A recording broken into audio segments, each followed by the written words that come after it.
Bonjour à tous. Je suis heureux de vous accueillir en tant que modérateur de la conférence Agilité, la fin d'un cycle et après, qui va être animée par Jean-Luc Favreau. Jean-Luc est consultant et formateur en management de projet, agilité et innovation. Et il est basé dans le Pacifique Sud. Il intervient régulièrement à l'international. Donc aujourd'hui, il est connecté depuis Tahiti et avec un décalage horaire de 11 heures.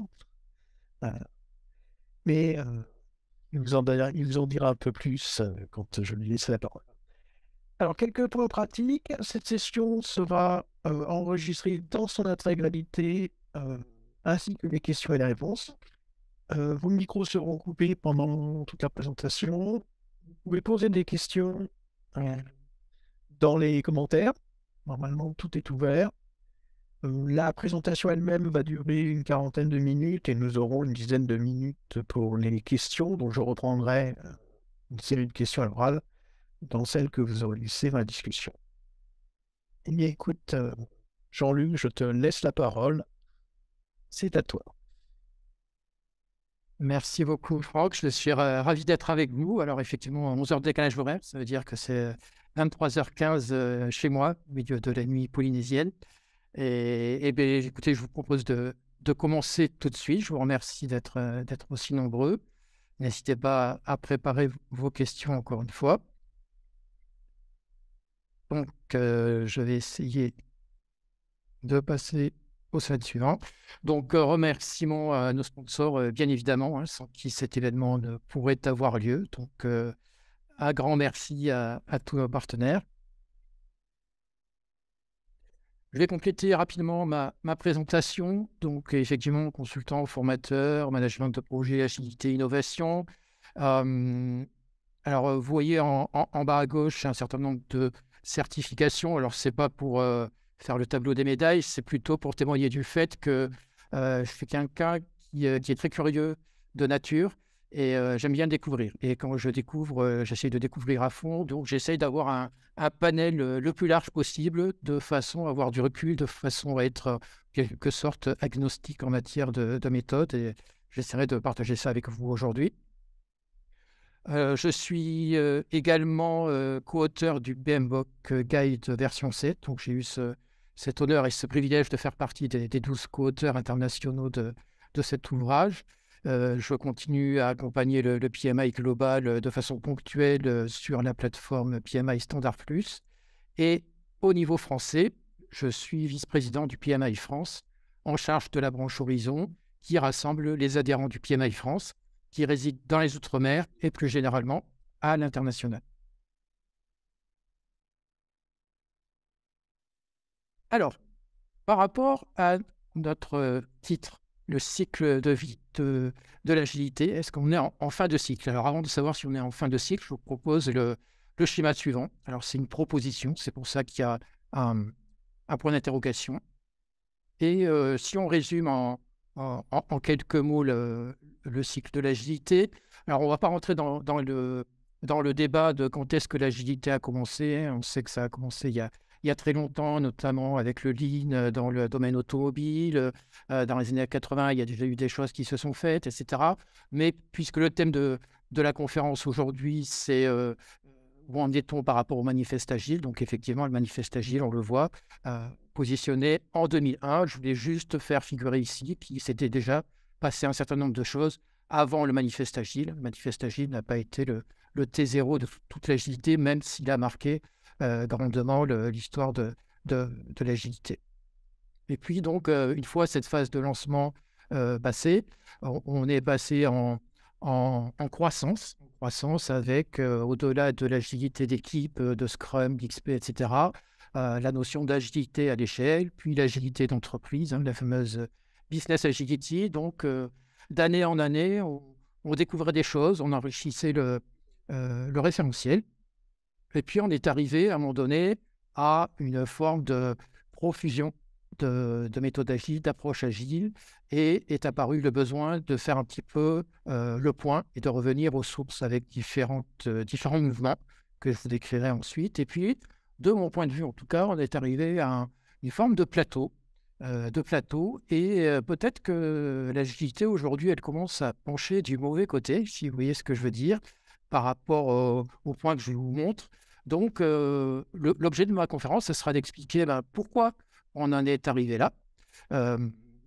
Il y a différentes raisons et qu'est-ce qu'il faudrait faire maintenant et vers quoi on pourrait se diriger vers l'avenir pour éviter cette phase descendante vers le déclin. Donc, ce sera un petit peu notre fil rouge, hein, ce schéma, et je vais passer tour à tour en revue ces différentes phases. Donc, lancement. Je voulais commencer avec le manifeste agile. Alors, le manifeste agile, je ne vais pas vous le réexpliquer, hein. Je pense que vous le connaissez déjà ou vous pourrez vous documenter si nécessaire. Ce que je voulais vous faire, c'est une forme de révélation. Alors, peut-être que certains sont déjà au courant, peut-être que d'autres l'ignorent aujourd'hui, mais j'ai eu la chance, alors si on regarde, hein, ce fameux manifeste agile, j'ai eu la chance de pouvoir discuter, probablement comme certains d'entre vous, avec l'un des 17 co-auteurs du manifeste agile qui s'appelle Alistair Coburn, hein, il passe régulièrement en France. C'était à l'occasion d'un événement Art of Agile, c'était le premier en France, je crois que c'était en 2018, et j'ai eu cette chance de pouvoir discuter avec lui. Alors c'est un gars qui est fantastique, charismatique, cool, sympa, vraiment inspirant, brillant. Et dans la discussion est apparu quelque chose qui m'a vraiment surpris. Et j'en ai eu confirmation quelques années plus tard, puisque j'ai vu un des webinaires qu'il a donné à l'occasion des 20 ans du Manifeste Agile. Et je vais vous montrer ça. Peut-être que vous êtes déjà au courant, encore une fois, peut-être que ça va vous surprendre. Voilà. Ce qu'il a dit textuellement, c'est qu'en 2001, et là il parlait des co-auteurs du Manifeste Agile, nos ennemis, c'était vraiment le terme, nos ennemis étaient en premier lieu le Project Management Institute, le PMI, suivi de CMMI et du Rational Initiated Process. Donc c'est quand même surprenant. C'est quand même surprenant. L'agilité est tellement riche, tellement puissante, tellement inspirante, hein. Moi, je me considère comme un grand promoteur, amateur et promoteur de l'agilité. Mais quelque part, on voit que finalement, ce qui a présidé à la création de ce manifeste agile, c'était teinté en quelque sorte d'un aspect un peu rebelle, on va dire. Voilà, l'agiliste, peut-être qu'il a ça dans le sang, hein, d'être un peu contre l'ordre établi et qu'il a ce petit esprit rebelle qui, on va le voir, n'est pas allé en s'arrangeant, de mon point de vue, au cours des années. Et on a commencé à faire des oppositions, ce que je trouve un petit peu dommage de dire, finalement, nous, les agilistes, je ne fais pas une généralité, hein, attention, je parle de certains agilistes peut-être un petit peu extrémistes, mais on va clôturer un petit peu notre territoire. Il y a nous et le reste du monde. Alors, il y a quelque chose qui est relativement représentatif si on considère le framework Scrum, par exemple. Si vous regardez bien dans le framework Scrum, on décrit les rôles de l'équipe Scrum, alors Product Owner, le Scrum Master, les développeurs, etc. Et puis en fait, le reste du monde, il n'y a qu'un seul terme pour tout le reste du monde à part Scrum. Ce sont les stakeholders, ce sont les parties prenantes. Donc, une partie prenante, selon le vue de l'équipe Scrum, ça peut être un manager, ça peut être un directeur métier, ça peut être un client qui fait le chèque, ça peut être un utilisateur final, mais tous ces gens-là, finalement, on se fiche pas mal de leur rôle, ce sont des parties prenantes, et puis il y a eux et il y a nous. Hein, je force le trait, évidemment, à dessein. Et on arrive à des formes de caricature, quelque part, avec la description du chef de projet. C'est presque un joker psychopathe, hein, qui fait du micromanagement parce que dans l'esprit de certains, le chef de projet, il fait forcément du waterfall, il fait forcément de la cascade. Donc, on fait la confusion un petit peu à tort entre gestion de projet et approche de développement. Donc, chef de projet égale project management égale waterfall. Et waterfall égale micromanagement égale rigidité. Et si on continue sur ce registre-là, alors pour ceux qui se sont documentés, effectivement, ils rebondissent sur quelque chose qui existait dans les versions précédentes du PMBOK Guide. Eh bien, on avait un des 10 domaines de connaissances, c'était la gestion des ressources. Et la gestion des ressources, c'était les ressources indifféremment les ressources matérielles, tout comme les ressources humaines. Et là, les gens se sont précipités là-dessus en disant, mais regardez, la gestion de projet, on gère des humains comme des ressources, voire comme des ressources matérielles, alors que nous, l'agilité, on promeut les valeurs humaines, etc. Donc, c'est évidemment exagéré. Bien évidemment que on sait tous que les bons chefs de projet, depuis toujours, ils ont les fibres humaines, sinon les projets ne fonctionneraient pas. Mais voilà, peut-être pour exister au début, l'agilité a un petit peu caricaturé la gestion de projet. Alors, je dirais qu'il y a eu un petit retour de bâton, mais assez rapide, et puis j'y reviendrai après. C'est que en contrepartie, ben, les chefs de projet qui ne s'étaient pas plus renseignés sur l'agilité que certains agilistes s'étaient renseignés sur la gestion de projet, on dit, hop, oui, mais alors attention, ces agilistes, ils ne sont pas très sérieux, ce sont des espèces de clowns, mais pas des clowns tout simples, hein, c'est des clowns comme dans le film SAP, des clowns inquiétants, des clowns dangereux parce que bah, ils n'ont pas le sens des responsabilités euh, et, euh, et ainsi de suite. Donc voilà, je ne vais pas aller plus loin dans ce registre-là, je vais continuer. Mais voilà, donc l'enfer, c'est les autres, il y a nous et le reste du monde. Ça, c'était le lancement.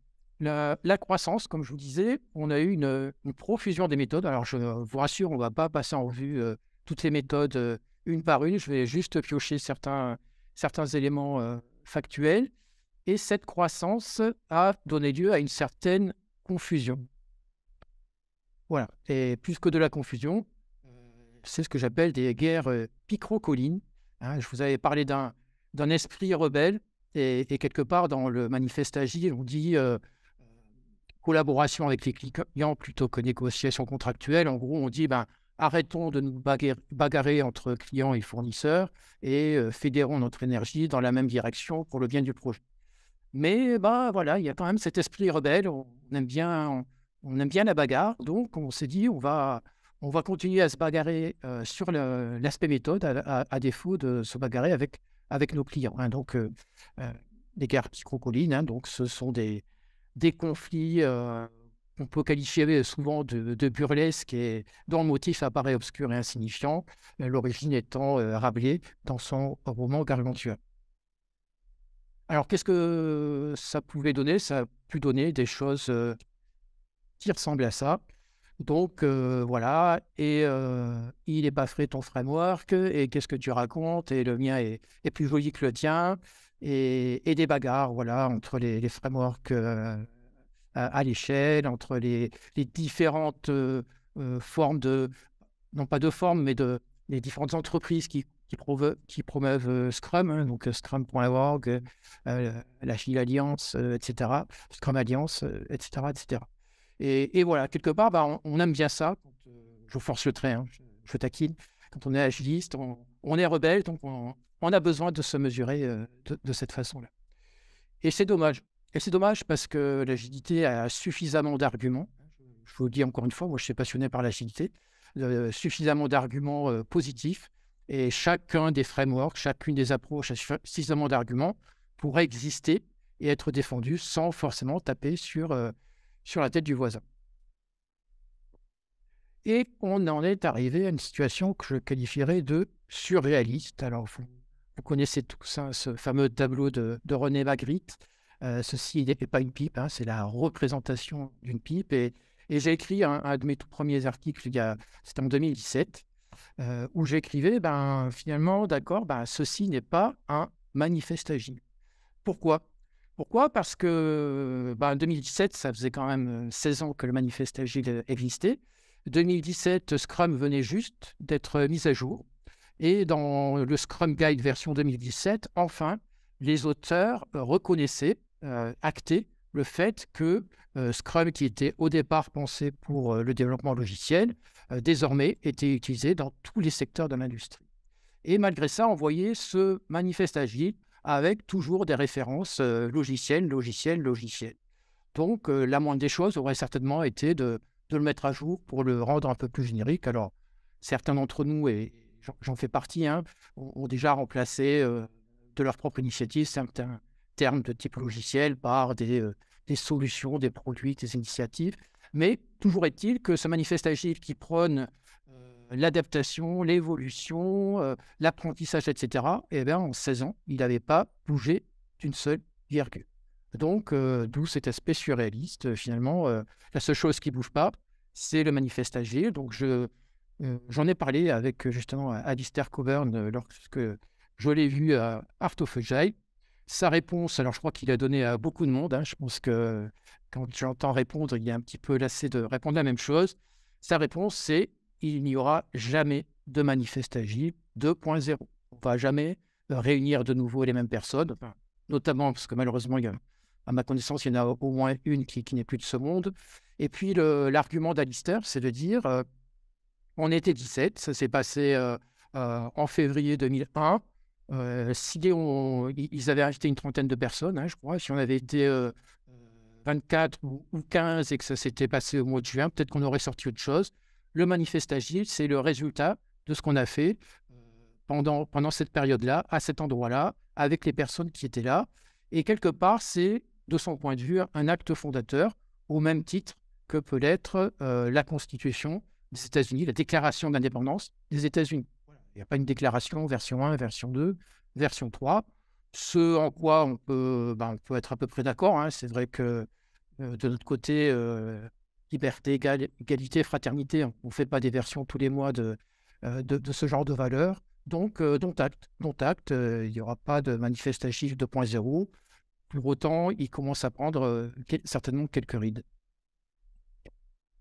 Donc, cette phase de maturité, je vous disais, avec de plus en plus d'approches, de plus en plus de frameworks, de plus en plus de discussions, voire de disputes entre les différents promoteurs des différentes approches, et une tendance qui a commencé en 2013-2014 et que j'ai trouvé vraiment intéressante, qui était de dire retournons aux sources. Retournons aux sources, essayons, alors je ne vais pas développer ici, il y a d'autres conférences qui, je crois, vont les aborder, mais je voulais juste les citer. Encore une fois, notre ami Alistair, je pense que beaucoup d'entre vous connaissent déjà son approche, son mouvement Art of Agile. Il dit c'est très épuré, collaborate, deliver, reflect, improve.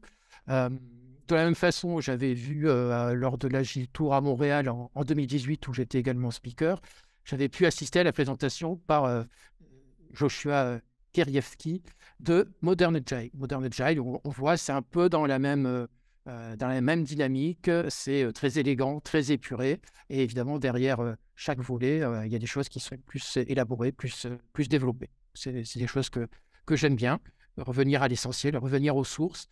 Il y a un autre mouvement qui est peut-être un peu moins connu et que moi j'apprécie beaucoup. C'est également Agnostic Agile, qui a été lancé en 2017 par quatre personnes. Je ne vais pas tout décrire, mais ça, quelque part, ça ressemble un petit peu à un nouveau manifeste agile ou peut-être un addendum au manifeste agile original. Et 12 principes, je vais juste mettre l'accent sur ceux qui m'ont vraiment le plus intéressé, le plus touché, on va dire, à titre personnel. Le principe numéro 3 de tailoring, d'adapter l'agilité au contexte. Le 6, de respecter les frameworks et leurs pratiquants. Alors ça, je crois qu'il y a pas mal de gens qui ont signé ce serment, entre guillemets, Agnostic Agile, mais qui n'ont peut-être pas bien lu la ligne numéro 6. Peu importe. Le numéro 9, et là, je trouve qu'il y a une vraie prise de recul, de se souvenir que l'agilité n'est pas l'objectif final. Ce n'est pas la finalité. On ne fait pas de l'agile pour faire de l'agile. On le fait parce que, je sais pas, on veut réduire son time to market, on veut améliorer telle ou telle partie de notre entreprise, mais on ne fait pas de l'agilité pour de l'agilité. Et parfois, d'autres approches que l'agilité sont plus adaptées à notre contexte. Et enfin, le numéro 10 que je voulais souligner, c'est reconnaître que le dogmatisme est non agile. Ça, c'est mon vrai cheval de bataille, c'est de combattre tous les porteurs de dogmatisme, quels qu'ils soient, et dans les méthodes, malheureusement, il y en a beaucoup. Voilà, donc on était bien là. On était bien, on s'était dit, il y a une profusion de frameworks, on revient aux sources, on prend de la hauteur, on arrête de se taper dessus, on revient à l'essentiel et patatras, ça a recommencé, ça a repris 2018. Cette fois-ci, c'est, Evan Leybourn, alors que j'ai eu aussi, la chance de rencontrer. Alors c'était la première fois à Melbourne, ensuite à Chicago, ensuite à Houston. On communique, régulièrement, par mail, pour se tenir au courant de nos actualités respectives. Donc c'est quelqu'un qui est brillantissime, encore une fois, que j'apprécie, énormément. Quand je l'ai vu en 2017 à Melbourne, il était, à la fois en train de fonder le Business Agility Institute. Là, je vous ai mis juste un petit schéma. Je vous invite, c'est pas l'objet aujourd'hui, mais je vous tends des perches et puis vous les saisirez si vous voulez. Mais il a aussi, proposé un framework qui décrit la business agility. Et en 2017, à Melbourne, il est venu présenter le mouvement hashtag #NoProjects. Et voilà, le problème, c'est qu'on est retombé, avec tout le bien que je pense, d'Evan, ben voilà, malheureusement, il est retombé dans le réflexe un petit peu, agile de l'opposition. Et il a, présenté, vous voyez, 2 colonnes, hein, il y a les gentils et les méchants, le bien et le mal. J'exagère encore une fois, mais dans #NoProject, ce qui est bien, c'est que nous, on se concentre sur les résultats, là où dans les projets, on se concentre sur, les livrables. Bah, non, ça, c'est une vision, heu, obsolète de la gestion de projet.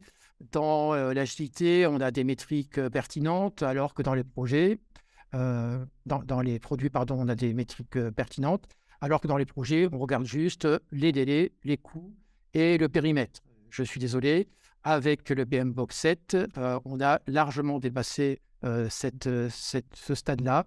Donc on est, aligné sur la ligne suivante qui est de dire, non pas combien ça coûte, mais combien ça vaut, c'est-à-dire on est focalisé sur la valeur. Et dans la gestion de projet, on peut être parfaitement focalisé sur la valeur. C'est pas un domaine réservé des agilistes.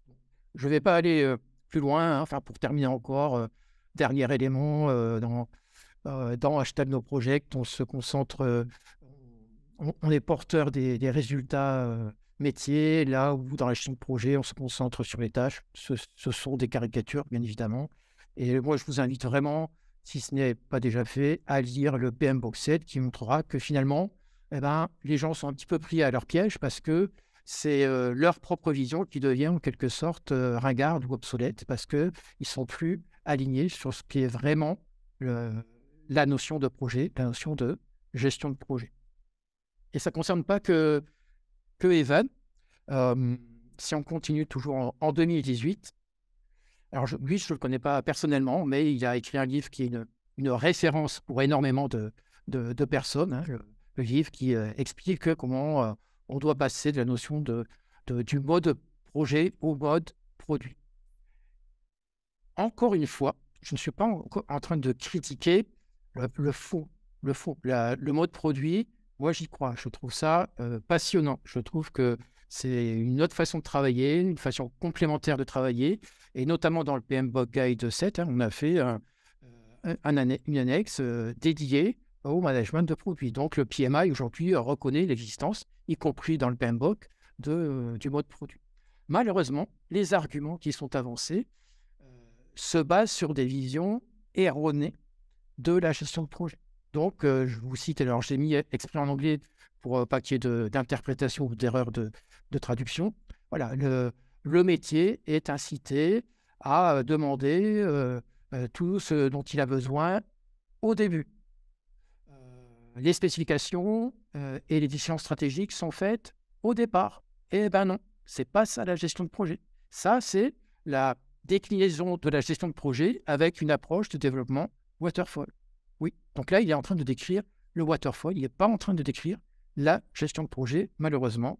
Donc, désolé, c'est dommage. C'est dommage, je trouve qu'on ait besoin de se justifier par opposition à quelque chose, surtout quand on décrit cette chose-là de façon erronée.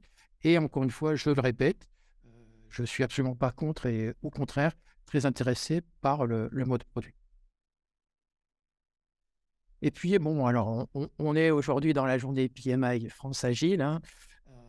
Je ne vais pas le décrire non plus en détail ici. Il y a d'autres endroits, d'autres conférences, d'autres opportunités d'en connaître plus. Et voilà, Discipline Light, c'est quelque chose qui existait, vous voyez dans mon graphique au début, hein, qui existait déjà depuis quelques années. Ça a été racheté par le PMI. Et moi, ce que j'aime bien, c'est qu'effectivement, bah, c'est quelque chose qui est très modulaire. On a des principes également qui doivent guider le comportement. Et voilà, on a, on a du choix. On va choisir sa façon de travailler, son way of working, le fameux way of working. J'en dis pas plus et peut-être un nouvel espoir quelque part finalement. Vous voyez, hein, on a eu des sensations sous forme de montagnes russes et là on se dit, bah, ça y est, on repart sur quelque chose de plus positif, de plus ouvert, de moins conflictuel peut-être. Et je vais en arriver pour continuer dans cette logique de confusion de cette phase de maturité. Alors, je vais vous parler du concept japonais du mitate. Alors, ceux qui connaissent Art of a Child, hein, Alistair Cockburn parle de kokoro, qui est la cohérence entre le cœur et l'esprit, quelque part. Le mitate, qu'est-ce que c'est? C'est suggérer quelque chose avec toute autre chose. En fait, ce que vous voyez en photo, c'est un jardin zen japonais, jardin de pierre, un jardin de roche, où, bah, comme vous voyez, alors j'ai été assis il y a quelques années à cette même place, hein, vous vous asseyez, et puis en silence, dans un silence très sentencieux, les gens vont se concentrer, vont entrer en méditation, et en regardant quelque chose, ils vont bien associer ça à d'autres idées, à d'autres pensées. Donc voilà, ce que vous voyez là, ça peut être vu comme des îles perdues dans l'océan, ça peut être comme, je sais pas, les membres d'une famille qui sont éloignés les uns les autres, ça peut être des montagnes qui émergent d'une mer de nuages, ça peut être, c'est dit de façon traditionnelle, le tigresse qui est suivi euh, ces 9 enfants. Voilà, ce que je voulais dire par là, c'est que des êtres humains placés devant la même chose vont potentiellement avoir des interprétations très éloignées les unes des autres. Et cette introduction, c'était pour parler, alors attention, parce qu'il faut prendre de l'élan, pour associer le concept mitate avec le Scrum et le football. Pourquoi ça? Ce que je voulais dire, c'est que le Scrum Guide, je vous ai dit, il évolue régulièrement, hein, 2017, 2020 pour la dernière fois. Et les gens qui le lisent, ils voient différentes choses, ont différentes interprétations. Il y a des choses qui sont vues à la lettre, il y a des extrapolations qui sont faites. Donc il y a des débats. Il y a des débats même à l'intérieur de Scrum, hein. On nous dit, ben non, le Scrum, à la fin du Scrum, on nous explique qu'on ne peut rien changer aux règles. On a un framework, on a un cadre. Si on touche au cadre, on ne fait plus du Scrum. Et c'est probablement pour ça qu'on a des échecs dans la mise en œuvre de Scrum. C'est parce que les gens n'implémentent pas Scrum d'une façon correcte. Et d'autres qui disent, de la même façon que un manifeste agile qui ne bouge pas pendant 20 ans, c'est complètement antinomique avec l'agilité. L'agilité, c'est expérimenter, c'est s'améliorer, c'est s'adapter au contexte. Et là, on nous dit, il ne faut rien toucher. Alors, moi, je suis plutôt sur cette approche de dire Scrum est plutôt une source d'inspiration que quelque chose qu'on doit suivre forcément à la lettre. Peut-être au début, pour démarrer, hein, dans la logique Chouari. Et j'en arrive à mon fameux football, parce que j'ai vu, alors je ne peux malheureusement pas citer l'auteur parce que je ne m'en souviens pas, mais j'ai vu quelqu'un qui donnait une image que je trouvais très intéressante, de dire, finalement, Scrum, c'est un peu, alors Scrum, même si ça vient d'un terme du rugby, hein, Scrum la mêlée, ça ressemble quelque part aux règles du football. Donc, voilà, les règles du football, c'est simple. Il y a 11 joueurs sur le terrain, on tape le ballon avec le pied, pas avec la main, sauf le gardien, etc., etc. Si vous voulez que les joueurs de champ prennent le ballon avec la main, eh ben, libre à vous, mais ça ne s'appelle plus du football. C'est autre chose. C'est plus du Scrum, c'est plus du foot. Et ça, on peut l'entendre. On peut l'entendre. Et vous avez une marge de liberté à l'intérieur de ce cadre qui paraît rigide. Il y a plein de façons d'implémenter Scrum, de la même façon qu'il y a plein de stratégies possibles pour un match de foot quelconque. C'est-à-dire qu'un entraîneur va mettre, je sais pas, 5 défenseurs, un autre jouera tout sur l'attaque, certains vont mettre des jeunes, d'autres des expérimentés, ils vont faire des remplacements à la mi-temps, un peu plus tard, et ainsi de suite. Donc, on a des tas de stratégies possibles, tout en restant dans les règles du foot. Ça, je peux l'entendre. Maintenant, si vous regardez à droite, eh bien, il existe quelque chose qui s'appelle le foot irlandais ou le foot gaélique. Et vous voyez, ben, les joueurs, ils ont une espèce de ballon de foot et ils courent avec à la main. Vous avez des buts un petit peu improbables avec un gardien qui est en bas, qui essaye d'éviter les buts, et en haut, des barres de rugby où on peut aussi marquer des points. Et ça, ce sont des règles qui ne sont pas les règles du football traditionnel, ce sont des règles autres. Un autre sport que je connais, alors connais, c'est beaucoup dire, hein, mais en tout cas, j'ai vécu longtemps en Nouvelle-Calédonie et mes séjours en Australie, j'ai pu non pas assister à des matchs, mais voir toute l'effervescence qu'il y avait autour de ces matchs. C'est le football australien, dit aussi le footy. Alors là, c'est encore plus lunaire. Ça se joue sur un terrain de cricket rond. Il y a des poteaux. Pour marquer des points, il faut taper avec le pied le ballon pour qu'il rentre entre des poteaux. Donc, on marque tant de points selon les poteaux entre lesquels on envoie le ballon. On peut aussi se passer le ballon à la main. Le ballon, cette fois-ci, a une forme de ballon de rugby. J'ai vu ça pendant quelques minutes à la télé. Je crois que même si on tient le ballon trop longtemps à la main, il faut le faire rebondir un petit peu façon basket. OK, donc ça n'a rien à voir avec le foot, on est bien d'accord. Pour autant, je voudrais attirer votre attention sur les tribunes. Regardez les tribunes, elles sont archi bondées. Et moi, je peux vous garantir que l'effervescence qu'il y avait autour du football australien quand j'étais à Melbourne, c'était extraordinaire. Donc, ce que je voulais dire par là, le message, je vais y arriver, c'est ça marche. Il y a des choses qui ne sont pas du foot et il y a des choses qui ne sont pas du scrum, qui sont autre chose, et ça marche. Pourquoi faudrait-il l'interdire? Pourquoi faudrait-il s'en priver? Donc, en fonction du contexte, en fonction du pays, en fonction de la culture, en fonction de l'entreprise, de l'organisation, pourquoi on s'interdirait d'implémenter un sport ou un cadre de travail d'une façon différente? Alors, voilà, je peux admettre effectivement qu'à ce moment-là, il ne faudrait pas l'appeler de la même façon. Voilà, le football gaélique, le footy, etc. Mais voilà, je veux vraiment insister sur cette ouverture possible. Pour moi, tous les frameworks sont des sources d'inspiration. Ce ne sont pas des choses que je vois de façon rigide. Je connais bien Safe aussi, hein, qui est très décrié par certains. Pour moi, c'est une source d'inspiration. Et j'en arrive à la fin de notre période de maturation. Hein, on est arrivé à maturité et on a de plus en plus de critiques. Hein. Alors, je parlais des critiques de Scrum. Hein. J'ai même vu, c'est aussi un débat intéressant, hein, sur les interprétations, voire sur, pourquoi pas, les œuvres intellectuelles ou les œuvres d'art. Appartiennent-elles, ces œuvres d'art, à l'artiste? Appartiennent-ils, ces ouvrages aux auteurs? Quand le Scrum version 2020 est sorti, certains ont dit, bah, ça, c'est plus Scrum. Pourtant, c'est les auteurs de Scrum qui l'ont mis à jour. C'est pas un nouvel album d'Astérix fait par d'autres auteurs que les auteurs initiaux.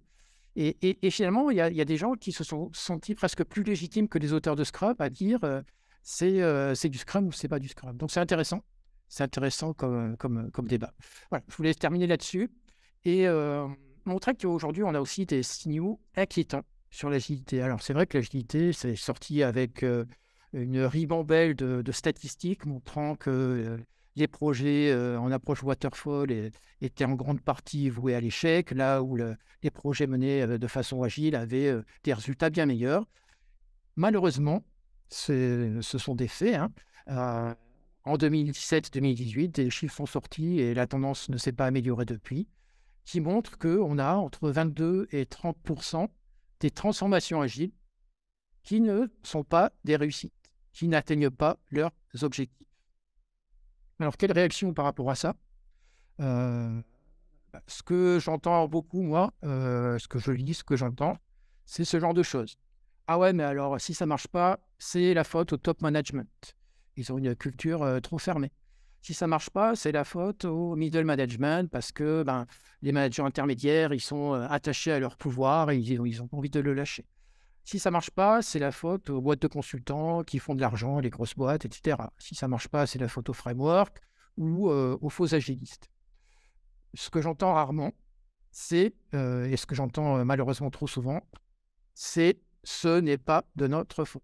Et voilà. Et moi, je trouve que c'est dramatique. Et je pense que certains agilistes, et encore une fois, j'en fais pas une généralité, mais certains agilistes gagneraient à se remettre en question et peut-être même à se réaligner avec les valeurs fondamentales de l'agilité. On parle d'approche centrée sur l'humain. Donc là, on est en train de dire, on essaye de promouvoir des choses dans des organisations humaines qui ne fonctionnent pas. Alors, est-ce que c'est la faute des humains si ça ne fonctionne pas? Ou est-ce que ce n'est pas nous qui devrions nous adapter, justement, pour y aller peut-être d'une façon plus graduelle, peut-être pour arriver au même résultat, peut-être pour, comme le disait Romain, ne pas y aller du tout. Dans certaines organisations, elles ne sont pas prêtes, ce n'est pas le bon moment, il ne faut pas y aller. Et puis dans d'autres, le chemin, il est peut-être plus sinueux, le chemin, il est peut-être plus progressif et peut-être qu'on a une palette qu'on gagnerait à élargir, une palette d'outils qu'on gagnerait à élargir et pas que des palettes, pas que des outils uniquement agiles, mais potentiellement, on pourrait les puiser dans d'autres corpus. Voilà, on arrive à la fin, ce fameux déclin, cette mise en danger et qu'est-ce que peut nous proposer l'avenir. Alors, je reprends ma photo de tout à l'heure, avec Jean-Paul Sartre. L'enfer, c'est les autres. On avait bien clôturé, on avait bien pris le soin de dire ici, c'est chez nous. Et je voulais mettre ça en regard d'une affiche de film d'il y a quelques années avec Nicole Kidman qui s'appelait Les Autres, justement. Et le pitch de ce film, c'était « Tôt ou tard, ils vous trouveront ». Et ben voilà, ça n'a pas manqué. Les agilistes ont eu beau mettre des clôtures. Et ben non, le PMI, qui était l'ennemi numéro 1 en 2001, est arrivé sur ce terrain-là avec l'Agile Practice Guide en 2017. Et puis, j'en ai parlé en 2019, l'achat de disciplines Agile et aujourd'hui même, cette grande journée sur l'agilité dans le cadre du PMI. Et quelque part, enfin moi c'est quelque chose que j'ai vu, j'ai suivi beaucoup de conférences, j'en ai donné, j'en ai suivi, et je vois beaucoup d'ouverture d'esprit dans les chefs de projet. Quand on leur parle de #NoProject, parce que mon ami Evan, là, il ne s'est pas contenté de présenter #NoProject à Melbourne, à Scrum Australia 2017. Il est allé présenter ça au PMI, à la PMI Global Conference à Chicago, quelques mois plus tard. Donc, devant 300 chefs de projet, il a expliqué ce que c'était que #NoProject. Donc, il fallait quand même qu'il soit costaud. Et il ne s'est pas fait évacuer à coups de pied aux fesses, pas du tout. Les gens étaient curieux, intéressés, interloqués. Il y a eu beaucoup de questions. Si par contre, vous allez dans une conférence purement agile et vous commencez à parler gestion de projet, je ne suis pas sûr, malheureusement, en tout cas aujourd'hui, que vous serez aussi bien accueillis. Donc moi, voilà, j'aimerais, c'est un peu mon vœu, qu'on ait toujours plus d'ouverture. Et si je reprends quelque part aussi cette courbe que je vous ai présentée au début, de mon point de vue, cette courbe, on va dire ce cycle de vie quelque part, il n'est pas, c'est pas une seule courbe. Pour moi, ce sont des courbes qui se succèdent et qui se chevauchent. Donc l'innovation, c'est aussi prendre en compte ce qui existe, le croiser avec d'autres choses, faire des associations inédites. C'est s'appuyer sur un existant pour en trouver des variantes, etc. Et donc, pour moi, ce n'est pas excluant. L'innovation et les démarches d'innovation, elles sont plus cumulatrices, on va dire, que exclusives. Et pour moi, je dirais qu'historiquement, on a eu une première vague du management de projet que je voudrais dire qualifier au sens le plus large possible, le management de projet. On a une première vague, c'était le mode projet et le waterfall. Une deuxième vague qui était la vague 1 à laquelle se sont ajoutés l'agilité et le mode produit. Et ma conviction aujourd'hui, c'est que la troisième vague, et pour éviter qu'on ait ce déclin qui continue à descendre trop bas vers la droite, c'est d'élargir sa palette d'outils et d'arriver à une fusion en quelque sorte entre gestion de projet, approche prédictive, approche adaptative, mode projet, mode produit, pour faire quelque chose voilà, qui va être encore plus innovant parce qu'on aura croisé encore plus de paramètres les uns avec les autres. Et ce qu'on appelle dans le PM Box 7 le tailoring, hein, qui est la fabrication sur mesure, la fabrication d'approches, la fabrication de gestion de projet sur mesure, exactement adaptée à notre concept. Et dans cette logique-là, le discipline Agile est également dans cette même dynamique, hein, avec toujours le choix, le contexte et le fait de pouvoir piocher parmi différentes possibilités à chaque node de décision. Et je terminerai avec ça. Voilà, ça c'est à gauche un petit message que j'ai fait passer hier à l'occasion de la Journée internationale des droits des femmes.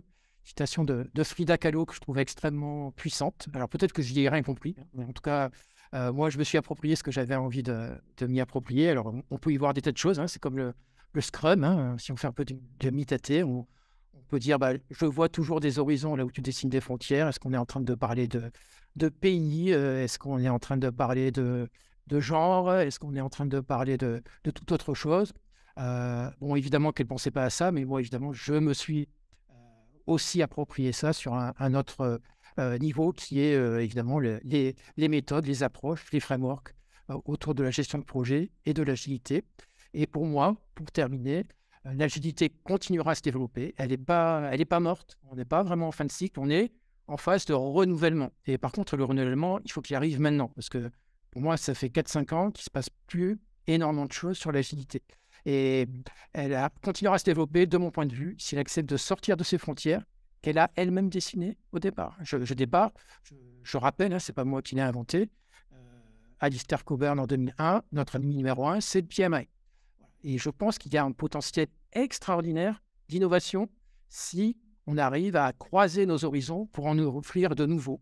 On a besoin des agilistes, on est tous plus ou moins agilistes dans l'esprit, dans l'âme, mais voilà, il y a un potentiel de créativité qui est extraordinaire et croiser les gens qui ont cette culture agile et que cette culture agile et les amener vers la gestion de projet de la même façon que les gens qui ont la culture gestion de projet font le chemin inverse. Pour moi, c'est une source extraordinaire d'innovation. Donc, allons vers un mix entre project et product management, l'hybridation des approches prédictives, adaptatives, l'agilité dans le PMI. Pour certains, vous l'avez peut-être vu, le président directeur général Pierre Lemann a vraiment mis l'accent sur l'avenir de l'agilité au sein du PMI. Donc, c'est vraiment un des axes de développement importants du PMI. Peut-être qu'on va réinventer l'agilité au sein du PMI. Peut-être que Discipline Agile, ce sera plus forcément le même terme. J'en sais rien. On peut tout imaginer. Mais en tout cas, il y a de l'avenir de l'agilité. Dans l'agilité, il y a y compris dans le PMI. Et au-delà de l'agilité, je pense qu'il y a de l'avenir dans le tailoring que moi je traduis plutôt qu'adaptation. Je traduis par élaboration sur mesure. On taille quelque chose vraiment adapté au contexte. Et c'est mon mot de la fin. Je vous remercie de votre attention et je suis à votre écoute pour les questions. Un grand merci, Jean-Luc Favreau, pour ce retour d'expérience très instructif et intéressant. Et on va passer aux questions. Une dizaine de minutes pour les questions. Alors, je vous invite à rajouter des questions dans le Q&A Zoom. Allez, une première question. Tu parlais de disputes de clochers. Est-ce que les disputes de clochers sont plutôt dans le monde francophone ou est-ce que tu constates la même chose dans le monde anglophone? Alors, je dirais que... Allez, je ne vais pas parler de Gaulois réfractaires, hein, parce que ce n'est pas le bon moment, je crois. Mais je pense que les Français ont peut-être un terrain favorable à ce genre de débat. Mais je le vois dans tous les pays. On peut le voir, les Américains, les Australiens. Donc, c'est vraiment dans tous les pays. Dans tous les pays, cette guerre de clochers entre la façon de voir Scrum, entre les SAFe, les différents frameworks, l'agilité, la gestion de projet. Donc, malheureusement, je dirais, c'est universel. Alors, malheureusement, je dirais jusqu'à un certain point, parce que la confrontation des idées, c'est peut-être ça aussi qui fait avancer les choses. Hein. Mais voilà, d'un échange respectueux, on passe parfois à des oppositions peut-être un peu trop brutales. Allez, une autre question. L'indicateur de version 1 n'est-il pas paradoxal avec l'agilité? 22% des objectifs initiaux des transpos sont atteints, mais peut-être que les objectifs n'étaient pas identifiés au départ. Qui n'étaient pas identifiés au départ ont été atteints. Alors, je ne vais pas pouvoir commenter ça en détail, hein, puisque je n'ai pas forcément le détail de ces chiffres, mais quelque part, voilà, je pense qu'il y a aussi beaucoup d'indicateurs qui mettaient plus bas que terre la gestion de projet de Waterfall, qui était certainement pas forcément conçue d'une façon purement impartiale. Donc, voilà, moi je dirais, quand c'est, alors je ne sais plus qui c'était, si c'était McKinsey, ou en tout cas un grand cabinet qui donne des indications, les agilistes vont certainement avoir des doutes. Là, on parle de version 1, on ne peut pas trop les soupçonner d'être contre l'agilité. Donc, j'ai plutôt tendance, a priori, à croire ce genre de chiffres. D'accord. Donc, combien de temps prend une transformation agile? Ah, Et question complémentaire, n'est-ce pas plutôt un cheminement qu'un objectif, en fait? on est complètement d'accord. On est complètement d'accord, hein. La transformation agile, effectivement, ce qui compte plus, c'est le chemin que la destination, comme on dit. Et voilà, on se dit pas, on va lancer une transformation agile et elle se terminera le 12 novembre 2024 à 14h15. Ça n'existe pas. Ça, c'est effectivement, c'est quelque chose qui prend du temps. Certains, et je trouve que c'est pertinent, vont rapprocher cette notion de transformation et plus généralement d'agilité avec la gestion de programme. Parce que finalement, la gestion de programme, c'est un petit peu ça, c'est une succession de projets, une succession de versions, une succession de livraisons. Et là où on peut avoir une certaine connaissance plus ou moins précise des délais dans les projets, les programmes s'étendent sur des durées plus longues et sans avoir forcément une connaissance fine de la date de fin. Donc une transformation, pour moi, c'est plus un programme qu'un projet. Donc effectivement, le temps, il est ce qu'on voudra lui affecter, je dirais. Autre question, peut-on faire un parallèle entre votre présentation et votre constat avec les couleurs de la spirale dynamique? Waouh! Est-ce que tu peux répéter la question, s'il te plaît? Alors la question c'est, peut-on faire un parallèle entre votre présentation et votre constat avec les couleurs de la spirale dynamique? Alors, ce qui est rajouté en complément, les agilistes seraient majoritairement verts et certains jaunes. Du coup, la question serait comment montrer l'environnement jaune à des verts de l'agilité. Alors, il nous manque peut-être une compréhension de la spirale dynamique pour cette question. Voilà, je vais être très humble là-dessus et je remercie Jean-Yves de parler de ça. Je n'ai pas de connaissances là-dessus, donc je serais incapable de répondre à cette question. Mais voilà, je disais en début de conférence que j'étais très curieux, donc on peut compter sur moi pour que, à la fin de cette présentation, j'aille regarder ce que c'est que cette fameuse spirale dynamique. Donc merci d'avoir tendu cette perche que je vais saisir avec plaisir. Mais je ne peux pas répondre à la question, malheureusement. Alors, dernière question. Et en agilité, c'est probablement plus une question de portefeuille. La conduite doit être soit agile, égale saisir des opportunités stratégiques. Je pense amélioration continue, etc. Oui, c'est ça, hein, alors, je vais dire, même si ça ne plaît pas à certains, effectivement, dans SAFE, on a tous les étages, hein. SAFE, c'est coordonner des équipes agiles, c'est aussi au sommet la gestion de portefeuille agile. Donc, oui, tout à fait. Moi, je suis d'accord avec ça. L'agilité va certainement avoir des choses qui la rapprochent de la gestion de programme et également de la gestion de portefeuille. On va essayer d'avoir effectivement de la façon la plus continue possible des quick wins et on va être en permanence en train de prioriser, comme le disait Romain Couturier, être en permanence en train de prioriser par la valeur et d'essayer d'avoir un impact et de la création de valeur sur le terrain le plus rapidement possible. Donc oui, la gestion de portefeuille est quasiment permanente dans l'agilité. Oui. Votre question, selon vous, qu'est-ce qui peut expliquer ce faible taux d'atteinte des objectifs? Alors, merci Alex pour cette question qui vient du Bénin. Voilà. Alex est membre de la branche Horizon. Salut. C'est intéressant comme question. Ça peut être un peu tout, hein. Il y a plein de facteurs. Ça peut être. Je peux concevoir qu'on se dise il y a des entreprises, il y a des organisations qui se forcent à aller vers l'agilité parce qu'on leur a dit qu'il fallait qu'elles soient agiles. Voilà. Et on perd quelque part la question fondamentale, pourquoi on veut le faire. Donc, parfois, c'est essayer de mettre de l'agilité là où le terrain n'est pas prêt. Ça peut être ça. Ça peut être l'approche du coach agile qui va être peut-être trop rapide, trop brutale, pas assez progressive. Et puis, je dirais plus généralement, généralement, ce sont des aspects humains, hein. Ce sont des aspects humains, la conduite du changement, la résistance au changement, ça a été évoqué précédemment. Donc, pour moi, tout est une question de contexte et d'adaptation au contexte. Est-ce qu'il faut y aller et à quel rythme et avec qui il faut y aller? Je pense que ce sont des questions fondamentales. Si on a une espèce de rouleau compresseur qui dit on ne se pose pas la question, on y va de toute façon et on y va pour tout le monde en même temps, on va probablement avoir des difficultés. N'hésitez pas à rajouter des questions. Nous sommes arrivés à la fin de questions qui étaient emmagasinées. Nous allons. Alors, vous avez le QR code qui est affiché. Je vais mettre, pour ceux qui préfèrent accéder aux formes directement, le lien. Je le mets dans la discussion du webinaire. C'est fait.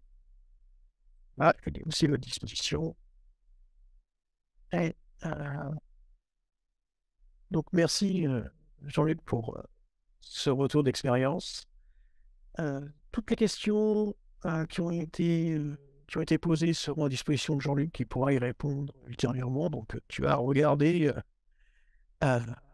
au moins une question particulière avant de pouvoir faire une réponse. Et écoutez, vous pouvez désormais vous orienter vers la prochaine conférence. Et je vous remercie à tous. Merci à tous pour votre attention.